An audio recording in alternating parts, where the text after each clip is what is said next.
Hey Falcon fans, I'm Thomas Mott. Welcome into Atlanta Falcons Today. Before we start today's video, make sure you guys get your mailbag video questions up in the comment section down below. Using the hashtag Falcons in order to get your question on the show. And then, of course, I'll answer it in a video in the next couple of days here on the channel. Trying to get at least 7 or 8 questions. So if you have a good question you want to ask about the Atlanta Falcons, go down below. Use the hashtag Falcons. Be a subscriber and ask me down below right now.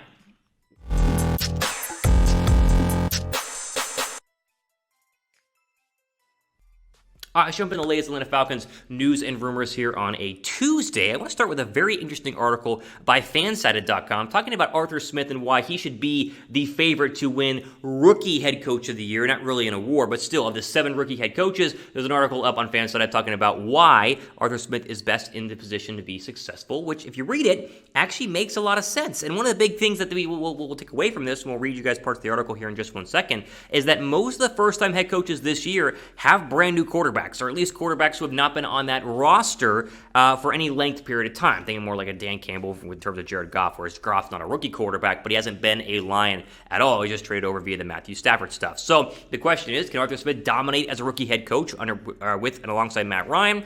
That is what Fansided has to argue here today on this channel. So we'll go ahead and throw up the Fansided quote on Arthur Smith on your screen. Quote, "Well, we do expect him to win a few more than in 2020. Beating the other 4 rookie head coaches on the schedule will quickly allow Arthur Smith to jump to the head of the class, which will be an important start to his career with the Falcons. Atlanta offers a lot in terms of affordability, 4 seasons, nightlife, and great facilities. If Smith can prove himself to be among the top head coaches in the NFL, Falcons will attract free agents in the years to come, which is something currently missing. Even if they had money to spend, the league's elite free agents aren't flocking to Atlanta given the dumpster fire the franchise became under former head coach Dan Quinn and general manager Thomas Mott," end quote. Love the thoughts there on attracting free agents, too. If the Falcons play well, free agents come. It's like the Hawks this year. The Hawks played so well. Look for free agents to come and join Trey Young and Nate McMillan in the ATL. As friendly as our Hawks fans, bummed they lost, but still. Now, in terms of other head coaches that are rookies this year, you take a look. Like, most of them have new quarterbacks who don't have a lot of experience, or maybe any experience in the National Football League. Nick Sirianni in Philadelphia. Jalen Hurts year 2,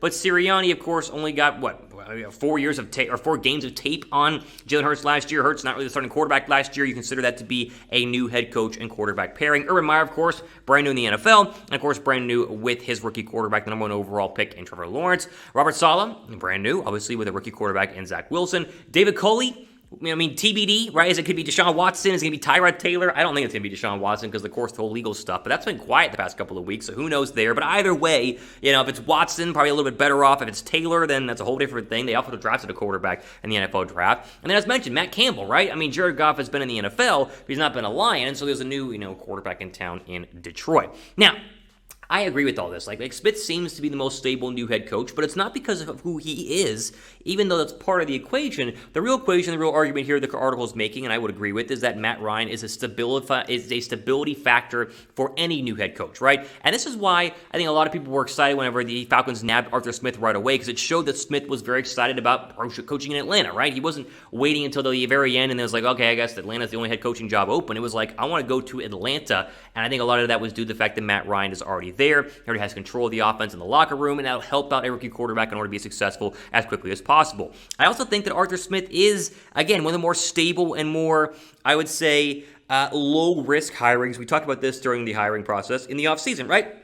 Nick Sirianni, very unproven. He had 1 year as an offensive coordinator in Philadelphia. Urban Meyer, all the college success. Can that transition to a Jaguar NFL roster? Big question mark. Robert Saleh, been a defensive coordinator with a lot of success, but he's a lot of new pieces in a very dysfunctional franchise with the Jets. David Culley had inherited the biggest mess in the National Football League and also a terrible roster with or without Deshaun Watson. And Matt Campbell has good sound bites, but we have no idea if he's going to be good or not, right? And plus, no more Matt Stafford. So I really do think that Smith is the most stable hire of the 7 this offseason. I really think that he's going to have a chance to be successful, and a big reason, again, is because of the already stability factor that comes with Matt Ryan being your quarterback, and probably a reason why they went ahead and stuck with Matt Ryan instead of drafting a quarterback during the 2021 NFL Draft. All right, question here. Confidence level in Arthur Smith in 2021. How you guys feeling? Scale 1 to 100. What's your confidence level going into this season with Arthur Smith as our new head coach? Give me your thoughts down below right now.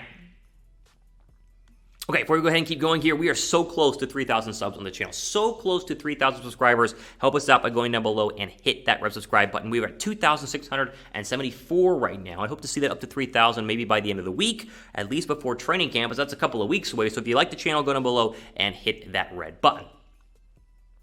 All right, let's jump into another story here in terms of our Falcons news and rumors. We got to jump into a salary cap update / the update on the brand new Kyle Pitts deal, because that happened right whenever I went on vacation. And so we're back from vacation, didn't get to talk about it. But if you didn't see it, Falcons have signed tight end Kyle Pitts to a 4-year, $32.91 fully guaranteed contract. Number 4 overall pick, becomes one of the highest paid rookie tight ends ever in NFL history. Atlanta has now signed all of their 9 rookies, which is good news. And they apparently have $8.29 million in remaining cap space. However, as of course, we talked about in the past, just because you have $8 million in cap space does not mean you can just go out and spend willy-nilly on free agency. More on that in a second. Also, CBS's Jason La Canfora mentioned that he thinks the Falcons are going to have a full offensive reset under the new helm of Kyle Pitts, which is something interesting we talked about here in the past on the channel. So back to the salary cap situations. A lot of you guys are asking, how much free space do you have? Who can you go out and sign? Here is Falcons Wire's write-up on the cap situation, which I believe is very accurate and an easy description. Throw it up on the screen. Quote, now that all 9 rookies have been signed, Atlanta has $8,297,494 in cap space left. Of course, at face value, the remaining $8 million is up to bring in more talent. Once you break down future costs, the team is left with very little funds to provide quality depth. Not only do the Falcons have to account for the roster expansion of 53 players, including practice squad players, but they should also be accounting for potential cap rollover in 2022. We'll go to the continued portion of this quote. Here it is. Quote, where things currently stand, the team is barely in compliance with the 2022 cap ceiling of $208 million. Atlanta will once again enter the offseason in the red. However, this is just a ceiling and not a true representation of what the actual cap hit will be. In fact, the real number could be significantly lower, putting the Falcons in an even deeper pit, end quote. Now, what does that mean? Very simple, right? I mean, let's put it simple English, simple math, whatever you want. It's hard to find room to sign more free agents right now. We talk a lot about free agents here on this channel. Talk about signing Melvin Ingram, and I like Justin Houston, and maybe we'll get a running back in Le'Veon Bell. There are cornerbacks out there, and Steven Nelson, and of course, a guy like Richard Sherman. All those guys are players that I think would help and benefit big-time positions of need in the ATL. However, as we just showed you and just read you, the $8 million is not necessarily a true $8 million in free cap space. Now, they can move some money around. You can restructure Grady Jarrett's deal, even though he said he didn't want to. I mean, these are all factors that can give you more money and create you a potential to go ahead and sign somebody. But right now, it does seem like the Falcons are done signing people. I mean, I don't think the Falcons are going to go out and sign anybody unless there's a significant injury during training camp, or if you get to the latter parts of training camp and some of these free agents like a Justin Houston or Richard Sherman or Le'Veon Bell are still unsigned, are willing to take dramatic pay cuts in order just to be on a roster in 2021 versus just being on the bench and not at the home on the couch and making no money as a football player this season. So I do think that we are at a point right now where the Falcons are probably done. And so even though they do have cap space, you can Google Falcons free cap space. You're like, oh my gosh, they have $8 million. Go sign Melvin Ingram or Justin Houston. Not necessarily the case. The Pitts, of course, contract was going to be as expensive as it is. Like, there was no doubt that it was going to be a very expensive contract. He held out a little bit, or at least waited a little bit, because you can't technically hold out. Waited a little bit in order to go ahead and make sure he got the most guaranteed money he could. And the contract being fully guaranteed should have no concern for Atlanta fans, because he was the 4th overall draft pick, and that is the cost of getting anybody that high in the NFL draft. So I think they're done making moves. Do you agree? Are the Falcons done making moves here in 2021 during the offseason? If you think yes, type Y down below. If you think no, then go down below and type N. But I would say, and I'll say it again, the Falcons are probably done making moves. You guys should type Y down below for yes or N down below for no, whether you agree or disagree.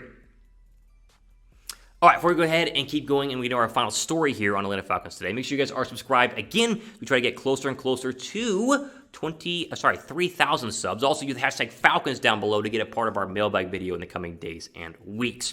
Okay, quickly, there was an article in the Falcoholic, which is kind of surprising, and I want to share part of it with you, talking about veteran players who could be on the chopping block after training camp, and because of the fact the roster has some decent backups and young guys trying to compete for roster spots. And so the Falcoholic lists 5 veterans who could be cut, and of course, we are getting close to the cut day, as training camp is less than a month away. It'll happen at the end of this month, and then a couple of weeks, and then you get the cuts down from 90 all the way down to 53, and so there will be some people who get cut who are probably still good football players who might be signed elsewhere. So the question is, who are the surprise cut candidates the Falcoholic listed? We'll throw it up on your screen right now and let you guys decide. So they have Kendall Sheffield as number 1 on who could be cut, and they mention Fabian Monroe and Isaiah Oliver as good backup options, but I think Sheffield's got to be cornerback number 2. I think he's going to beat out Oliver, who right now currently is listed as a safety on the Falcons official team depth chart, and so I'd be surprised if Sheffield were to be cut, but again, If he struggles during the training camp, it's a possibility. Deidrin Sanat wasn't on the list as well. Jaden Graham, naturally, because there were a lot of tight ends who are getting a lot more chances, including Kyle Pitts and Hayden Hurst ahead of him.